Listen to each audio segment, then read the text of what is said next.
આગળ વાત કરીએ તો રાજકોટ જેતપુર 6 લેન હાઈવેનું કામકાજ ચાલી રહ્યું છે અને એ કામકાજ દરમિયાન સ્વાભાવિક છે કે વિકાસના કામો જ્યારે થાય ત્યારે થોડી ઘણી તકલીફ લોકોને પડવાની, પરંતુ અહીંયા તો વધુ પડતી તકલીફ જે છે તે લોકોને થઈ રહી છે, જેને પગલે લોકો પરેશાન જોવા મળી રહ્યા છે। રજૂઆતો કરવામાં આવી રહી છે, તે કલેક્ટર સુધી રજૂઆત કરવામાં આવી રહી છે, ધારાસભ્યો સુધી રજૂઆત કરવામાં આવી છે, મંત્રીશ્રીઓ સુધી રજૂઆત કરવામાં આવી રહી છે કે જે તકલીફ લોકોને પડી રહી છે તેને સત્વરે દૂર કરવામાં આવે અને જે મંત્રીઓ છે અથવા તો જે ધારાસભ્યો છે અથવા તો જે કલેક્ટર છે તે લોકોને અહીંયા धारणा पण आपी रहा है कि तकलीफोंमांथी लोकोने मुक्त करवामां आवशे।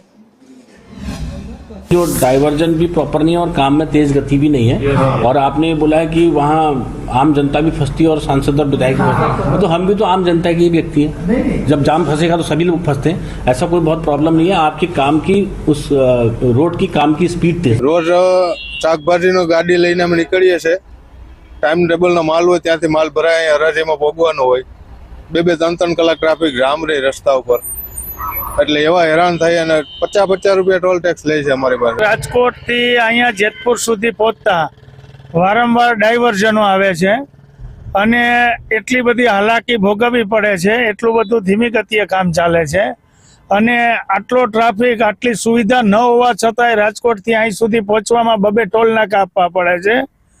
એટલે સરકારશ્રીને निवेदन है कि बने एटलू झड़पथी आ काम पूर्ण करे। जेतपुर थी राजकोट 6 लेन नु काम चाली रह्यु छे।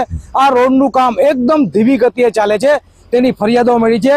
आ रोड नी अंदर योग्य डायवर्जन न होय तेने कारणे एम्ब्युलन्स फसाई जाय छे अने दररोज 3 થી 4 कलाकनो ठेर ठेर ट्राफिक जाम सर्जाय छे।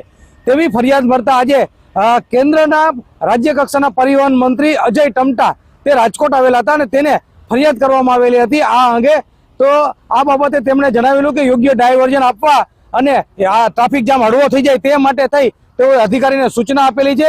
હાલ તો સૂચનાની આપેલી તે જણાવવા તે કેન્દ્રીય મંત્રી જે તેમને જણાવેલું છે, પરંતુ આ કામ મંથર ગતિએ ચાલુ છે અને ટોલ નાકા જેતપુરથી રાજકોટની વચ્ચે 2 ટોલ નાકા પણ વસૂલવામાં આવતો હોય તે બાબતે પણ વાહન ચાલકોની ફરિયાદ છે કે રોડનું કામ ચાલુ હોય, ટ્રાફિકમાં ફસાતા હોય છતાં પણ ટોલ આપવો તે કઈ રીતે યોગ્ય કહેવાય।